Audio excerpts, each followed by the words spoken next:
जय श्री राम। मैं वसंत रावल।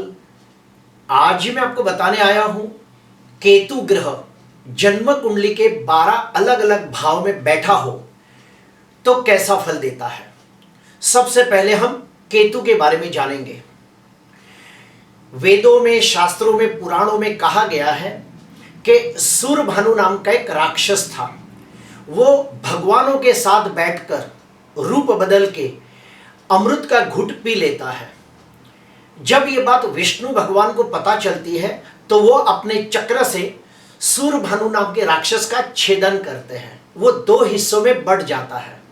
जो सर का हिस्सा है इसे हम राहु कहते हैं और जो धड़ का हिस्सा है उसे हम केतु कहते हैं। इस केतु के पास दिमाग नहीं होता, उसके पास बुद्धि नहीं होती, छल कपट नहीं होता। केतु के पास सिर्फ और सिर्फ एक दिल होता है। इसीलिए केतु जो भी ग्रह के साथ बैठ जाता है उसे पूरी तरह से समर्पित हो जाता है। केतु का काम है हर चीज से तुम्हें अलग करना, यानी कि डिटैच करना। ज्योतिष शास्त्र का एक नियम यह भी कहता है कि राहु जिस भाव में बैठा हो उसे वो चीज बहुत ज्यादा चाहिए और उसकी वो लालसा रखता है, जबकि केतु ग्रह जहां बैठ जाता है उस चीज से उसे अलग करने का काम करता है। आइए हम लोग केतु को बहुत गहराई से जानते हैं। जन्म कुंडली के इस भाव को लग्न भाव कहते हैं। राशि कोई भी हो, लेकिन अगर केतु लग्न भाव में बैठा हो तो ऐसे व्यक्ति बहुत ही बुद्धिमान, गुणवान, तेजस्वी, चालाक, चतुर, होशियार होते हैं, तीक्ष्ण बुद्धि वाले और व्यवहार कुशल लोग होते हैं। ऐसे व्यक्तियों के स्वभाव में थोड़ी सी हताशा, उदासा, निराशा, उखड़ापन देखा गया है। ऐसे व्यक्तियों के चेहरे पे थोड़ा तेज और उत्साह कम देखा गया है। ऐसे व्यक्तियों को छोटी छोटी बातें बुरी लग जाती है। इन्हें छोटी छोटी बातों में ये लोग नाराज हो जाते हैं और इन्हें गुस्सा आ जाता है। ऐसे व्यक्तियों को रिसर्च के क्षेत्र में जाने से बड़ा लाभ होता है। ऐसे व्यक्ति सबको शंका, कुशंका की नजरों से देखते हैं। हर एक व्यक्ति के साथ तर्क वितर्क करते हैं। ऐसे व्यक्तियों में और एक खास बात देखी गई है कि इनकी याददाश्त बड़ी तेज होती है और बहुत जुनी जुनी बातें भी इन्हें अच्छी तरह याद रहती है। केतु अगर दूसरे भाव में बैठा हो तो बहुत अच्छा फल देता है। क्यों? क्योंकि केतु दूसरे भाव के अंदर अति विशिष्ट योग कारक ग्रह माना गया है। ऐसे व्यक्तियों को कुटुंब का सुख बहुत अच्छा मिलता है, लेकिन केतु का काम है डिटैच करना, अलग करना। इसलिए ऐसे व्यक्तियों को कुटुंब से दूर रहने के योग बनते हैं। आप ये भी कह सकते हो कि ऐसे व्यक्तियों को कुटुंब से दूर जाने से इनका भाग्योदय होता है। ऐसे व्यक्ति के चेहरे पर मार का निशान भी देखा गया है। ऐसे व्यक्ति 40 वर्ष के बाद बहुत मेहनत करके धनवान, यशवान, कीर्तिवान बनते हैं और बहुत सारी बैंक बैलेंस और कैश बैलेंस को जमा करते हैं। ऐसे व्यक्तियों में खास बात मैंने देखी है कि इनकी बोली हुई बातें सच हो जाती है। इनका intuition power, six sense power बड़ा स्ट्रांग होता है। इन्हें भविष्य में घटने वाली घटनाओं के बारे में पहले से कुछ जानकारी मिल जाती है और वो सही हो जाती है। ऐसे व्यक्ति अपनी उम्र से थोड़े बड़ी उम्र के भी दिखते हैं, यानी कि मान लो 40 के हो तो 45 के दिखेंगे। ऐसे व्यक्ति 45 साल के बाद सर्वसुख संपन्नता भरा जीवन व्यतीत करते हैं और समाज के अंदर मान, सम्मान, पद प्रतिष्ठा की प्राप्ति करते हैं। ऐसे व्यक्तियों को भी गुड़ शास्त्र के प्रति रुझान होता है और ऐसे व्यक्ति 78 वर्ष की दीर्घ आयु प्राप्त करते हैं। केतु अगर तीसरे भाव में बैठा हो तो बहुत अच्छा फल देता है। ऐसे व्यक्ति बहुत ही मेहनतू, साहसिक, पराक्रमी होते हैं, वीर, शूरवीर योद्धा होते हैं। ऐसे व्यक्तियों को छोटे भाई बहन का सुख कम मिलता है, या फिर अगर छोटे भाई बहन हो तो उनके साथ हमेशा मनमुटाव, खिटपिट, टकराव होता रहता है। ऐसे व्यक्तियों को बार बार छोटी मोटी धार्मिक, आध्यात्मिक यात्रा के योग बनते हैं। ऐसे व्यक्ति के जीवन में 1 या 2 बार उन्हें हाथ में या पांव में फ्रैक्चर होने के भी योग बनते हैं। ऐसे व्यक्ति अपने अड़ोसी पड़ोसी के साथ, अपने सगा संबंधी के साथ थोड़ा कम मिलना जुलना पसंद करते हैं, अपने काम पूर्ति ही बात करते हैं। ऐसे व्यक्तियों को अपने काम के प्रति जो यश प्राप्त होना चाहिए वो नहीं मिलता, अर्थात बहुत मेहनत करने के बावजूद वो उन्नति प्रगति विकास नहीं कर पाते जिसके वो हकदार होते हैं। ऐसे व्यक्तियों को वो मान सम्मान पद प्रतिष्ठा भी प्राप्त नहीं होती जिसके वो हकदार होते हैं, इसलिए वे थोड़े थोड़े उखड़े भी रहते हैं। केतु अगर चौथे भाव में हो तो ऐसे व्यक्तियों को खानदानी जमीन जायदाद प्रॉपर्टी यानी कि पैतृक संपत्ति मिलने के योग बनते हैं। आपको मैं एक नियम बता दूं कि अगर पाप ग्रह केंद्र में बैठे हो तो बहुत अच्छा फल देते हैं। ऐसे व्यक्तियों को अपने नाम पर कोई भी दुकान मकान वाहन प्रॉपर्टी की खरीदी नहीं करनी चाहिए, वरना या तो उसमें वास्तु दोष निकलता है, या तो उसका ठीक से लाभ नहीं हो जाता है, या फिर वो डेड इन्वेस्टमेंट बनके रह जाता है।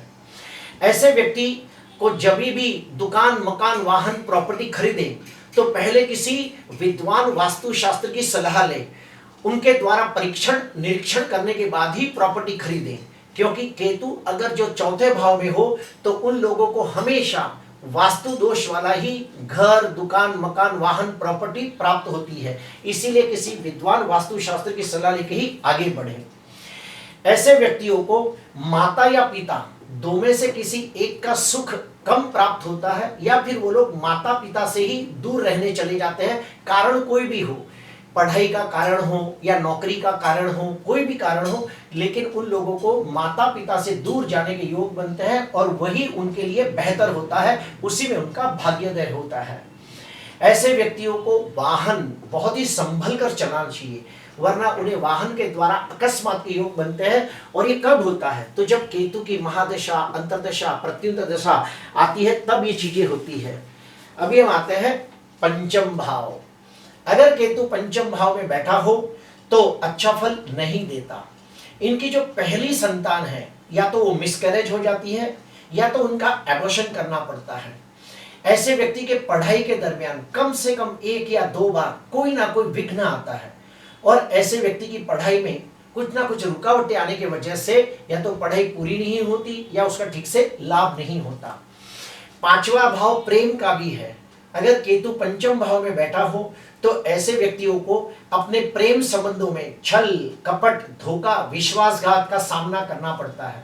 इन्हें प्रेम संबंध में सफलता प्राप्त नहीं होती, वो जिससे भी प्यार करते हैं वो व्यक्ति उससे दूर हो जाता है। ऐसे व्यक्तियों में एक अच्छा पॉइंट देखा गया है कि ये लोग धर्म के प्रति बहुत आस्था रखते हैं, ईश्वर के प्रति बहुत अटूट श्रद्धा रखते हैं। इन्हें पूजा पाठ करना, होम हवन करना, दान पुण्य करना, शंखनाद सुनना, रहस्यमय शास्त्रों के बारे में जानना इन्हें बड़ा अच्छा लगता है, जैसे कि ज्योतिष शास्त्र, वास्तु शास्त्र, रत्न शास्त्र, तंत्र मंत्र यंत्र जैसे गुढ़ शास्त्र को जानना सीखना इन्हें बड़ा अच्छा लगता है। ये लोग एक अच्छे तांत्रिक भी बन सकते हैं, ओकल साइंस के अंदर भी ये लोग बहुत नामना कमा सकते हैं। तो ये लोगों को तंत्र विद्या या तंत्र विद्या से लगती चीजें सीखने से हमेशा फायदा होते देखा गया है। केतु अगर पंचम भाव में हो और उसके ऊपर अगर मंगल की या शनि की दृष्टि हो तो ऐसे लोगों को पेट का ऑपरेशन आता है, और स्त्री हो तो आप बेझिझक कह सकते हो कि इन्हें सिजेरियन ऑपरेशन होगा या इनके पेट के अंदर कोई ना कोई प्रॉब्लम होगा। केतु अगर 6वें भाव में बैठा हो तो ऐसे व्यक्तियों को जन्म स्थान से दूर जाने से भाग्योदय होता है। इन्हें बाहर का जंक फूड बिल्कुल नहीं खाना चाहिए, वरना इन्हें पेट का इन्फेक्शन होते देखा गया है। ऐसे व्यक्ति बने तब तक किसी से शत्रुता करते ही नहीं, लेकिन अगर किसी ने इनके साथ बिना कारण शत्रुता कर ली तो ये उन्हें माफ भी नहीं करते और समय आने पर उसका तगड़ा जवाब भी देते हैं। ऐसे व्यक्तियों को मामा के साथ थोड़ा बहुत मन मुटाव रहता है, या फिर मामा का सुख ही नहीं मिलता, कुछ ना कुछ मामा के साथ खटकाव रहता है। अगर केतु के ऊपर मंगल या शनि की दृष्टि हो तो इन्हें पेट का ऑपरेशन आता है, यानी कि पेट का जो नीचे का हिस्सा होता है, नाभि के नीचे का हिस्सा, वहां पे पेट का ऑपरेशन आता है। और वाहन अकस्मात के योग बनते हैं, हाथ पांव में फ्रैक्चर होते भी देखा गया है। क्यों? क्योंकि जो 6वां भाव है ये कहीं ना कहीं शरीर के ऊपर चोट चपेट का होता है। केतु 7वें भाव में हो तो बिल्कुल अच्छा फल नहीं देता। ऐसे व्यक्तियों के विवाह में बहुत देरी होती है, या फिर सगाई होके टूट जाती है। अगर कुंडली मिलाप किया बिना शादी कर ले तो पत्नी के साथ या पति के साथ मतभेद, टकराव, खिटपीट, लड़ाई झगड़े होते रहते हैं और डिवोर्स भी हो सकता है। सातवां भाव व्यापार का भी है, तो ऐसे व्यक्तियों को व्यापार के अंदर बहुत मेहनत करने के बावजूद वो उन्नति, प्रगति, विकास प्राप्त नहीं होता जिसका वो हकदार होते हैं। ऐसे व्यक्तियों को पार्टनरशिप के अंदर कोई भी बिजनेस नहीं करना चाहिए, वरना उसमें नुकसानी के योग बनते हैं। ऐसे व्यक्तियों में और एक खास बात देखी गई है कि ये लोग जन कल्याण के लिए बहुत कुछ करना चाहते हैं और यथाशक्ति प्रयत्न भी करते हैं, लेकिन उसमें भी उन्हें यश प्राप्त नहीं होता। केतु अगर 8वें भाव में बैठा हो तो बहुत अच्छा फल देता है, क्योंकि केतु अष्टम भाव के अंदर अति विशिष्ट योग कारक ग्रह माना गया है। ऐसे व्यक्ति 86 वर्ष की दीर्घ आयुष्य प्राप्त करते हैं।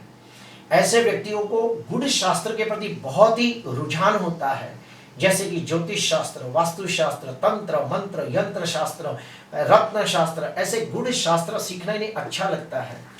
ऐसे व्यक्तियों को भूत, प्रेत, पिशाच, छाकिनी, डाकिनी, पराविद्या, तंत्र विद्या, ओकल साइंस जैसे विषयों के अंदर बहुत रुचि आती है।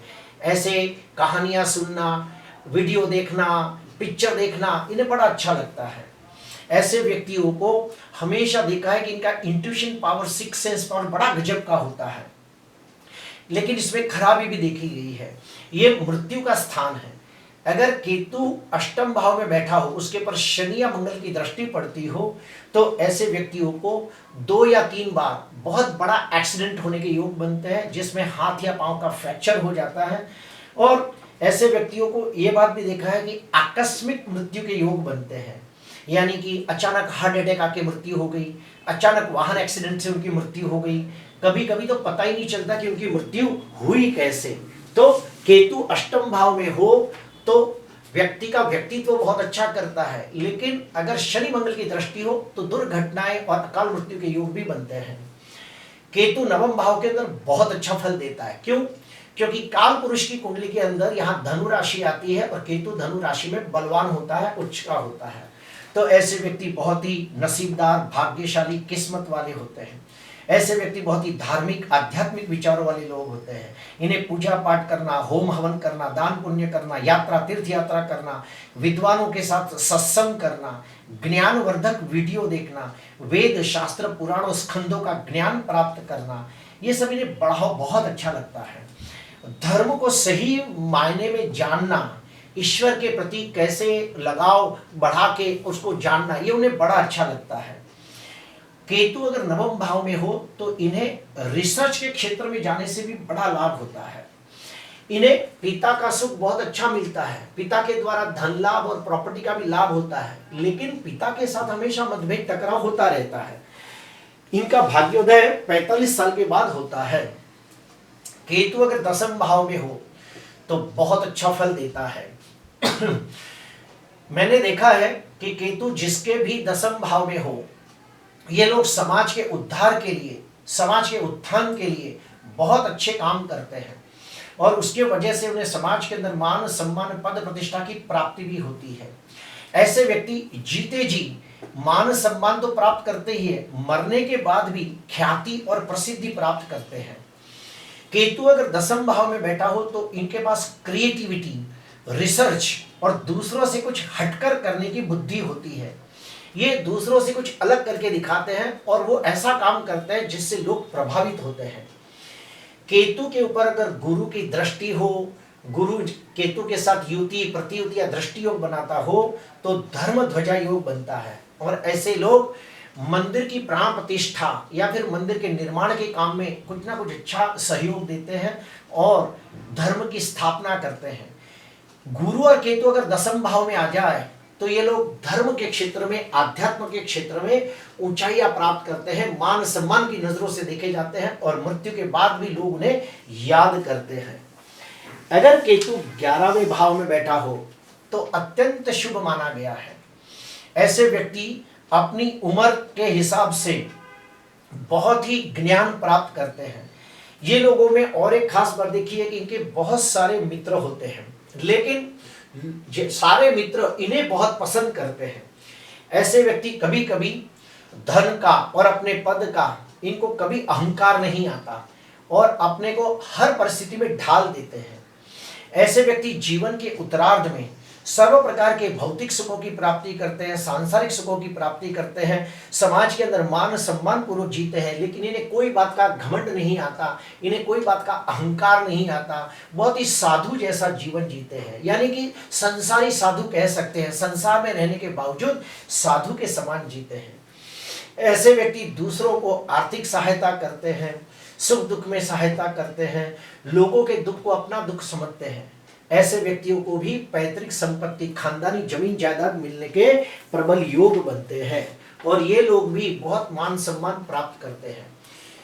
केतु अगर 12वें भाव में हो तो मोक्षकारी माना गया है। ऐसे व्यक्तियों को मृत्यु के बाद मोक्ष प्राप्त होता है, ये भी कहा जाता है। लेकिन कब? अगर ऐसे व्यक्ति 50 या 55 साल के बाद अगर इनमें वैराग्य की भावना जागृत हो जाए और ये लोग संसार से विमुख होकर एकांत जीवन जीने लगे और धर्म, आध्यात्म और वैराग्य जीवन के अंदर रुचि लेने लगे, तो ऐसे व्यक्तियों को 50 वर्ष के बाद एकांत जगह पर जाकर ध्यान, मेडिटेशन, योग साधना, सिद्धि, मंत्र अनुष्ठान, तपस्या, आत्मचिंतन, ब्रह्म ज्ञान, तत्व ज्ञान जैसी चीजों के अंदर रुचि लेनी चाहिए। तो इन लोगों को मृत्यु के बाद मोक्ष की प्राप्ति होती है, ऐसा कहा जाता है। ऐसे व्यक्तियों का भी भाग्योदय जन्म स्थान से दूर जाने से होता है। केतु 12वें भाव के अंदर मोक्षकारी होता है और इन लोगों के पास भी काफी आत्मिक शक्तियां होती है, काफी बार भी इनकी बोली हुई बातें भी सच हो जाती है। प्रिय दर्शकों, अगर केतु कुंडली के अंदर निर्बल हो, कमजोर हो तो क्या करें?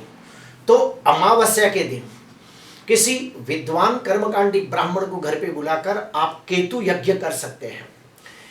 केतु के लिए आप कोई कुत्ते को खाना खिला सकते हो, रोटी, गुड़ ये मिलाकर आप कुत्ते को खिलाइए तो भी केतु ग्रह प्रसन्न होता है। फलों के अंदर जो दाढ़ी होता है, जिसको हम अनार कहते हैं, जिसमें बहुत सारे लाल लाल दाने होते हैं, वो अनार का फल अगर उसके सारे दाने को निकाल के अपने पैसे 18 बार घुमाकर किसी गरीब को या किसी भिखारी को दे दिया जाए तो भी केतु बहुत प्रसन्न होता है। अगर केतु का दोष ज़्यादा हो तो आप रंग बिरंगी कपड़े ज़्यादा पहने तो भी फायदा होता है। और केतु का दोष दूर करने के लिए सबसे अच्छा गणपति महाराज की पूजा करनी चाहिए। विघ्नहर्ता गणपति महाराज को पूजा पाठ करके प्रसन्न करना चाहिए। प्रिय दर्शकों, आज के लिए बस इतना ही। आपको अच्छा लगा हो तो जरूर लाइक करना, सब्सक्राइब करना। नमस्कार।